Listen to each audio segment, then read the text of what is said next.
Labis po ang paghihinagpis ng magkaanak ng batang ginahasa, pinatay at sinunog pa sa Mexico, Pampanga. Natagpuan po ang labi ng bata sa isang lote malapit lamang sa compound ng kanyang pamilya. Balita hatid ni Cesar Apolinario, exclusive. Lagi raw maaalala ng kanyang tiyahin ang 7 taong gulang na si Raisa May Gomez bilang madasaling bata.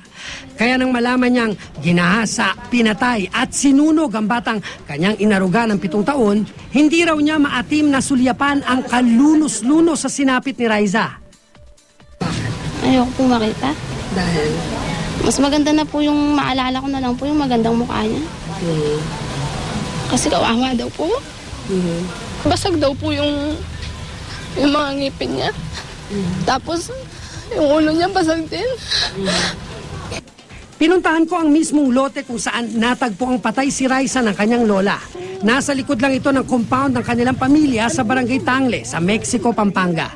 Sa dingding ng abandonadong bahay rito, makikita ang mga bakas ng dugo. Ubad yung bata. So ito, napansin ko yung lugar na to, medyo malinis at nakakita rin ako ng marking ng mga fingerprints. So pina-safe keep ko. Sunog na raw ang buong katawan ng apo nang makita niya si Raisa. Wala raw silang kaalam-alam na nasa lote ang bata nang makita nilang nasusunog ang mga talahib. Yun, parang longganisa na nabiyak yung balat. Pagkakaano siguro. Nasunog. Pero hindi talaga nasunog. Pero kita pa rin yung puti niya eh. Kita ho yung Parang pinakabalat. manika. Isang alias Boyet na ang inimbitahan ng mga pulis para tanungin kaugnay ng karumal-dumal na pagpaslang kay Raisa. Hinahanap na rin daw ang 2 nakainuman umano ni alias Boyet nang maganap ang krimen.